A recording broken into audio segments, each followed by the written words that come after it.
Welcome to this episode of It's Not You, but Sometimes It Is, the podcast of real leaders talking about the real crap they've overcome. And today's conversation with Jeff Benesch, I'm sure you're going to love. He is incredibly wise, kind of a Swiss Army knife of skills in his current role as a COO. And he and I were able to talk about confirmation bias and how it leads to terrible leadership. So, please enjoy. Welcome to the episode.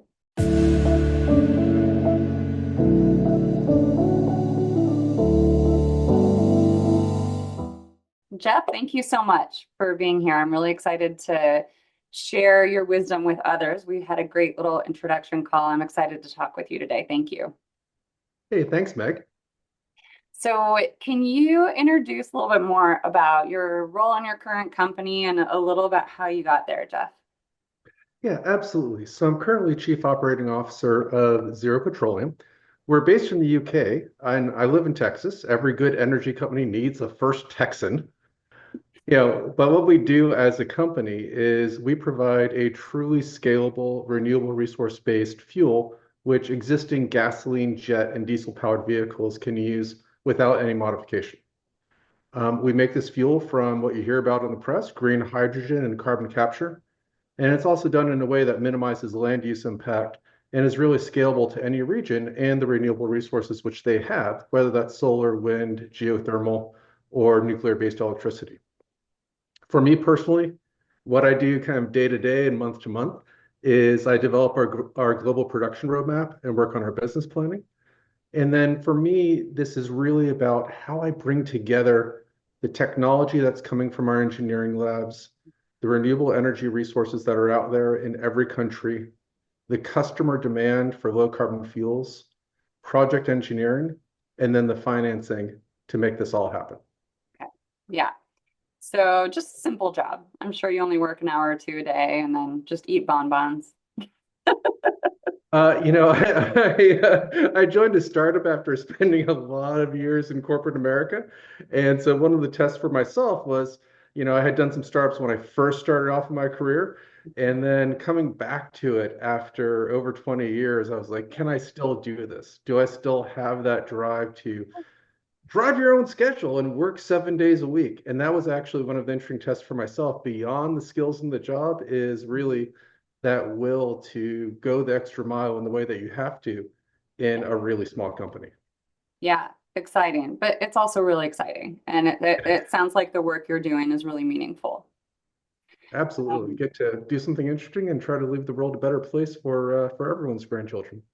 yeah, exactly. Exactly. And Jeff, you had to have a heck of an arc to your career to get you to a place where you're able to bring together these really disparate groups and goals and expertise to drive this company forward at such a critical time.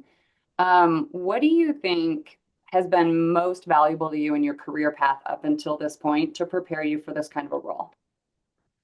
I think it's really getting to take something from every stage of my career and seeing how it comes together in a unique manner in every role. In university, I mean, I studied petroleum engineering, industrial management, and international economic development. And I never quite figured out that in terms of all the different paths I took through my career, that would actually come back to basically be doing exactly that, working in the petroleum industry, doing technology management, and doing international economic development. After my undergrad, I spent years in tech. I did a lot of strategy and M&A work, global field leadership in multinational companies, Mhm. bigger and bigger roles, taking on different dimensions of sales, marketing, strategy, and operations. Um, and it all still applies. Um, One of the big things for me was figuring out where that next challenge was. Mhm. Going from strategy, consulting, and M&A into field leadership. Yeah. Being in field leadership and then deciding to go back into big tech and kind of focus on product management and innovation and brush up on that skill set that I hadn't always touched. And so I think for me, when you talk about what the most valuable thing is, it's actually understanding where you come from and then trying to figure out how to continue to push yourself to where you want to go next. That's a common theme, Jeff, that I hear from a lot of people, my clients, people on this podcast, is they have this unrelenting drive to challenge themselves and continue to grow and develop. And it also sounds like you've been a bit of a jack of all trades. You haven't let yourself get pigeonholed into just one element of your work. And that gives you the opportunity to be in a role where you get to do a lot of diverse functions and play a role that not a lot of people could play. Yeah, and I think the other thing is that I think in many situations it's helped me be more successful in a given role. Hmm. When I was managing go-to-market with a 1,000-person go-to-market team and a 15,000-person organization, I actually took on a role with the manufacturing organization to work with them on their processes. Hmm. And the only reason I was able to do that is because I had spent time in operations and supply chain earlier in my career. Right. But then having that as a background, but then actually being able to come into them and kind of bring the perspective of what our customers were asking for and how that could influence manufacturing. I think the only way I could do that was actually because I had actually pushed myself to have those different kinds of experiences earlier in my career. Hmm. And then when I was there, I was actually willing to embrace doing something different to kind of, if you Right. would, treat the go-to-market as my customer um, on behalf of manufacturing. Right. Right. So having those core skills translate across different roles and continue to develop those skills because really it's a skills world. Not just I'm a programmer, I'm an ops guy, or I'm a sales guy, or I'm a marketing guy. It's what skills do you have that you can apply to deliver value in a lot of different settings. Yeah, and I think that's also part of when I talk to people like, I was talking to one of my dear friends, and she was looking for a new role and was trying to think about how to approach it. And my question to her was, okay, so in this new role, what are the things you think they're looking for? But then what is it that you've done, and how do we help you identify in your own mind what are two or three legs of the stool? Because if your stool has three legs, you're really stable. Hmm. And so can we actually identify what you find as your own personal pillars for two or three of those spots? Right. And then you only have to work on stabilizing yourself on one new area, not all four, but you have to get in your mind where are you going to bring that in from and Hmm. recognizing the value of those individual pieces. Yeah, yeah. And I'm guessing that's a good transition in my mind. I'm guessing you've done a lot of developing and coaching other people, other leaders specifically. So can you give me an example of one of the hardest things you and a team had to overcome? And how did you work to help them get curious and develop as their coach as you were going through something difficult together? Yeah, I think there's some of the situational ones and there's some of the organizational ones. Hmm. Um, Talking about one of the organizational ones, one of the toughest things I've ever actually been able to do was coming into what was perceived as a really high performing team, but then being asked to take it further. And when I got into that role, I very quickly saw that there was frankly a lot of personal favoritism Mm-hmm. that had become dominant in that organization. And there were a lot of really good people being promoted, a lot of really skilled people being promoted. But there were a lot of people who weren't in that inner circle who were left on the outside. Okay. And they had great skills too. Hmm. So one of the hardest things was how did I actually try to help kind of reshape the organization, create opportunities for the people who weren't in that inner circle of favoritism, and then really create a new organization to go forward.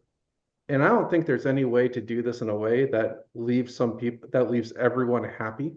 I was gonna say you Um, probably pissed a lot of people off, Jeff. yeah, I know that I did. I know that some people felt like it was the new person changing things. In some ways, that was what I was asked to do. Hmm. And looking at with different ways that companies can do this, I think this is some ways where like things like the Amazon leadership principles, Hmm. they really do help in this kind of a situation because they force an intentionality Mhm. in terms of how you recognize performance. Right. Um, and I kind of at one point in a different role when I was in Amazon, a different story was I kind of knew I had gotten there in terms of changing values and changing the organization. Um, when I recognized someone on one of the weekly calls for characteristics, and this person was never the loudest person in the room. It was never the person saying, "Look at me, look at me, look at me." It was someone who's just getting the work done. And I recognized some things that they had done.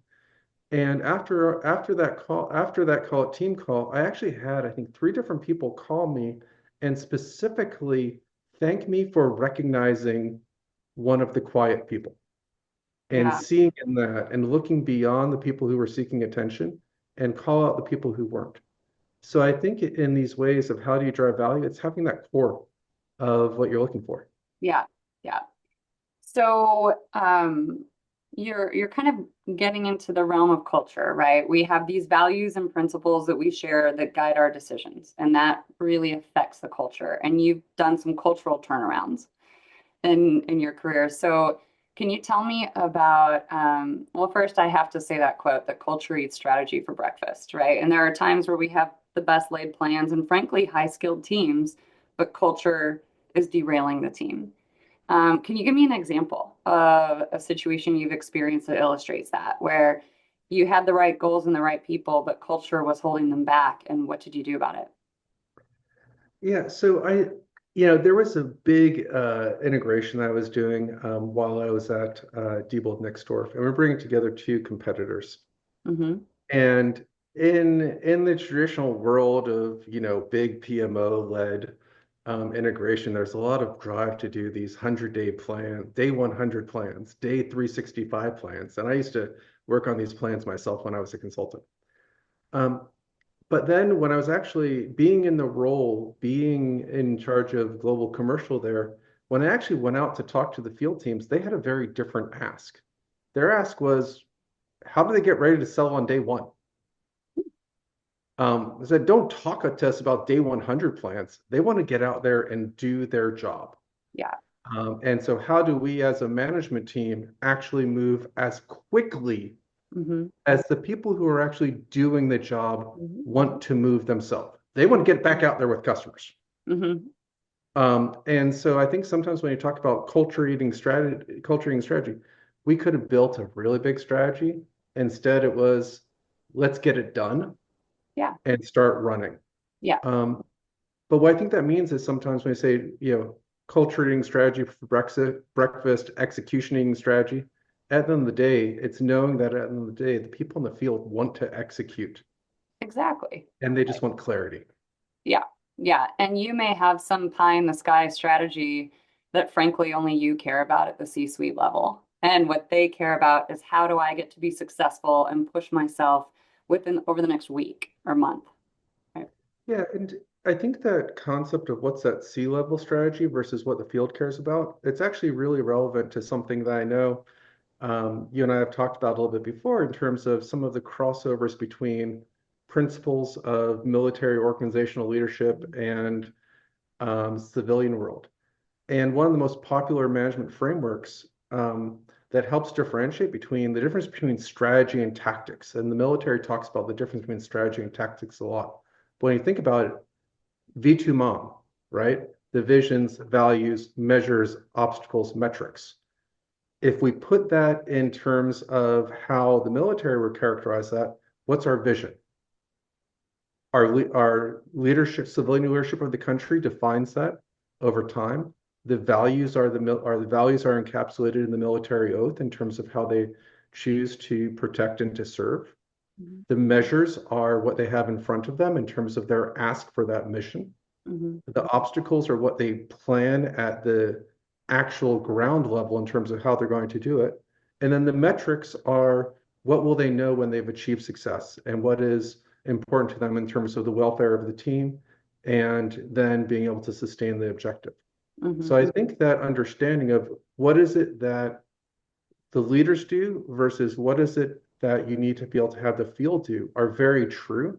And understanding what those different asks and responsibilities are, and Mhm. then living to that and communicating not just down the chain, but then also listening back up the chain. Right. Right. Yeah. We could all learn a lot from a lot of the leadership principles that have been tried and tested in the military. So I wanted to ask you about something else when it comes to culture and unnecessary people friction. Um, can you give me an example of bad bosses, maybe even bad bosses that you've had where you've learned how you didn't want to be when you experienced this, right? Or the behaviors of bad bosses who maybe you were leading and were leading people within your span of control. What does it look like? How do we know what should be a red flag? I am being a bad boss. And what have you done to help people move out of that? Oh, this is a good one. This exec will have to remain nameless. Um, but and it actually ties back to something we were just talking about before about some of the concepts of military leadership. I was working with the executive vice president, and there was the weekly status call. And when someone popped up on the call and said something that wasn't great news, that person would get yelled at. And then we actually had a wonderful leadership consultancy working with us, which had a lot of background in the military at the time. And then after the call, the consultant asked the leader, said, "Do you just see what happened on the call?" And our leader said, "Yeah, he was saying some of his bad news. I let him know that that wasn't acceptable, and he needed to do more." He goes, and the consultant said, "No, it was actually, so what actually happened? Yes, that happened. But what also happened is there were 40 other people on the call, and they learned that when you stand up from the foxhole, you get shot. Yeah. So you've now actually cut yourself off from important information Mhm. in terms of what's going on. And really what this points to is saying, in terms of bad leaders, I'd say, two characteristics I've seen in terms of people that would really say they need improvement is confirmation bias and Mm. them not taking time to follow the data. Interesting. Okay. I got to grab onto this confirmation bias thing, right? Like there's leaders who are reactive, who yell, who blame people when things go wrong. Leaders who aren't clear about what the outcomes are that they want. But confirmation bias is sneaky because you don't know you have it by nature. And it's the bias that whatever I believe to be true is true, and I filter out evidence that contradicts what I already believe. And I have seen this so many times in cases of the emperor having no clothes or everyone having to sit a leader down and be like, that's not really what's happening, right? Like you've got this bias on it. Can you give me an example where you've seen confirmation bias take someone out and just kind of make them dysfunctional, I guess? Oh, absolutely. I think that's where you get a lot of you get. I think you actually see it a lot in terms of you actually see it a lot in sales organizations, where in sales organizations people want to show what the pipeline is, and they're really results focused. They always want to show they're going to hit their numbers, going to hit their numbers, going to hit their numbers, all the way up until like the last day of the quarter, and you're like, it just didn't come in. Um, and they talk about all the stuff on the stage, and I think that's where you see some of the worst confirmation bias of people. Frankly, in sales, if you don't believe you're going to win, you're never going to win. Hmm. But the flip side is how do you get beyond that call it that willingness to go out there and be told no again? Because if you're a great seller, you get told no three-quarters of the time. At That's least. a great seller. So you have to be able to push past that. So when you have that confirmation bias of people thinking that they're going to be successful in that, they need to. So then the question is then saying, how do you actually work with them to actually change the conversation? It's not about what they've done, but what is it that the world outside is telling them? In this case, the confirmation bias, one way that we try to change that was saying rather than just measuring sales from the perspective of sales processes, which tend to be very internally facing, two simple questions. Will the deal happen? And will we get it? So kind of changes it from anything that we're doing ourselves. And yes, you're a great seller. You're out there doing your job every day, but forcing it back to a question which is only the customer can answer. Right. And so when I talk about fighting confirmation bias, how can you force someone to find the data points that aren't about what they're doing, but how the world is reacting to them? Exactly. We've got to step out of our own perspective somehow. And so asking those questions, right, get someone to elevate up out of, well, I'm doing all these things and here it's their little bubble, right? Right, absolutely. And I talk about that in terms of grit versus resilience or optimism too. So I tell leaders never be optimistic, right? Optimistic means, oh, everything will just be okay because I'm doing everything that it takes. I'm taking all the steps, I'm checking the boxes, everything will just be okay, right? And optimism does not equal true resilience. Resilience is I'm going to look at what's really happening, even the uncomfortable things, and how hard this might be, and get very realistic and very curious about how hard it might be, which is against human nature. And then I'm going to figure out ways to overcome that, right? So resilience is I'm going to be really honest about what's happening. And I'm going to get curious even about what might go wrong and prepare for that. And optimism is, oh, I'm sure it'll all be okay. And that becomes a bias, like you said. Yeah, and I think fundamentally, if you're a leader and if you're not hearing that some things are hard Hmm. and that people want assistance with something, you're probably you've probably engendered a bit of confirmation bias yourself, and people aren't willing to bring you Yeah, those stories. And so then the question do you need to actually change something yourself to create openness for that? right.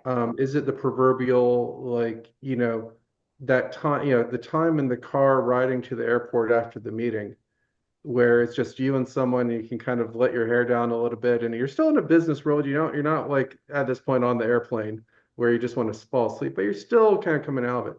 And can you actually have that conversation around what's really on someone's mind, what they would want to do going forward? Because Hmm. fundamentally, I think great people that you have around you want to continue to push to do better, Right. right? They've got a drive for continual improvement too. And if they're not telling you ideas of things that they want to do better, which also point to things that you're probably not doing well, Hmm. there's probably not openness for that conversation. And so Exactly. give them a chance to be And then open you from the as a perspective of leader, how they want to improve. yeah, yeah. And then you as a leader are operating blind and you're not challenging people in the way that they actually need to be challenged because you're blind to what's happening.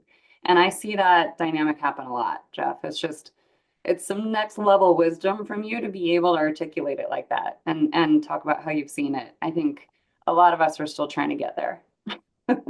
Well, and we don't always do it perfect. I think it's one of those things is we don't always do it perfectly, but I think um, what you can say, I think I had one of my bosses, I'm going to give him a shout out to Stefan. Um, he told me something. He says, believe when you go out to these hard times, when people are doing something a way that's different from the way that you thought it should be done, when they're not doing necessarily what you wanted to do at that moment, um, believe that they came into work that day wanting to do something good for wanting to do something good for the company. Yeah. And the question is then for me is, do I know what that person believes that is and why? Hmm. And then push for those things that we all talk about in terms of continuous improvement. But try to figure out why is it that that person is doing it that way, and fundamentally believe that they're doing it that way for what they believe are the right reasons. Exactly. And when we assume that people are doing the best they can with what they've got, we have to then ask, what do they have? Are they in the right environment? Do they have the right tools? What have I done to support them or not? Where have I failed? Because they may not have the information or perspective or tools that they needed if they made this mistake, right? Bring it back Yeah, to you. and this goes back to something that I've enjoyed talking with you about in terms of some of your other approaches, but it was the concept of what are organizational politics? And people always talk about this like it's a bad thing when someone tells you no. And this goes back to some of the great like organizational studies that are based on like watching things like tribes of baboons. There's a set of limited resources. There's only so many bananas to go around, right? And you might not know what the priorities are yourself. And so a lot of times when we talk about organizational politics, I know I've got 27 things on my plate, 27 things that you know, I know should be done. I believe my boss wants to be done. I believe the organization would be benefited from having done. When I go and ask someone else for help and they say no, it's probably because they also have 27 things that need to be done and they've already stacked ranked those, and I don't know where mine fits in that stack rank. So Yeah. it's not politics. It's just that we haven't taken the time to figure out what's important to actually talk about what's important to both of us Hmm. and understand where our requests fit versus one another. So when you talk about the resources, the question is also understanding why some of those decisions on resources have been made, and then figuring out how you want to make decisions about how resources could be used going forward. And sometimes there's only so many there's so many hours to go around, right? Hmm. There's only so many dollars of budget to go around, and you have to make choices, and you have to figure out Yeah. whether you want to accomplish three things or one third of three things. Yeah. Yeah. Um, and that takes a lot of ability to have insight and curiosity and throw those biases away, right? To be able to kind of look at what's the reality that we're working with, make some unpopular choices, but make sure that you're doing the best you can by getting the real information, the full perspective. And that's, a lot of us along our journeys have had to make really hard and unpopular choices, come in and stir the hornet's nest, or make some changes for the positive that piss people off or hurt their egos. And that's just part of leadership, unfortunately. So I want to close by asking you a question that I have found really interesting when I ask people at your level of career. If you could go back in time, let's say 20 years, and give advice to yourself 20 years ago, what would that advice be? Yeah, you're not superhuman. And for me, this was something that was really personal, and it was a little bit over 20 years ago, which was um, the birth of my twin boys, and they were born prematurely and had a lot of health challenges. Mhm. Um, in my 20s at work, I thought I had real like superhero powers. I could manage the world around me. I could muscle through anything with just, grit and just, I was that good. I could do it all. And then having my boys born, having them be in the NICU, honestly, not knowing what was going to happen with their health, Mhm. and not being able to actually do anything myself to actually really, if you would save them. I was absolutely dependent on what was inside them as little people, and the the nurses, and especially the nurses, um, and doctors who were supporting them. So I think that was a big moment for me to say, if I could go back and tell myself what I learned then, like, Jeff, you're not superhuman. You've got to be able to. You're not going to be able to just do it all, and so you're going to have to make hard choices, and you're going to have to really um, you're just not going to be able to do it all. Um, Now, I think coming out of that, I think it actually gave me a lot of humility, Mhm. and that I didn't have in my 20s. Mhm. And I think if I had understood more about what different people in different roles really, did, and how you were sometimes things out of your control, I think I probably um, could have been a better person at that time in my life. Mhm. A better person to those around you, but also to yourself, right? Absolutely. Yeah, yeah. I always tell And people sometimes we make work and life a lot harder than it needs to be. and we gain these pearls of wisdom later and look back and go, oh, what, why did I do that to myself? And by the way, there is a happy there's kind of a happy ending to that story, which Okay, is give it to us. Let's end on a okay. happy note. Let's the happy ending to that story about the boys, which is one's a senior at UT Austin. One's already wrapping up at UTA and is starting his master's in public health, and he wants to go into being a doctor. And then my daughter is studying to become a nurse at University of Tennessee. So if I think back about how hard those times were, um, seeing this now all these years later, it is in some ways, if you would, if you see closing the circle, if you would, to see how successful those two really sick little boys have become, and seeing my daughter going into nursing and potentially helping little kids just like them at some point in the future. Yeah, yeah. Well, that really brings things back into perspective, of us being clear about what our priorities are. And sometimes our kids will do more good in the world than us, and we have to remember that even when we're very driven by our careers. So, Yeah. Jeff, thank you again for being here and sharing all your wisdom with us. This was a lot of fun. Thank you.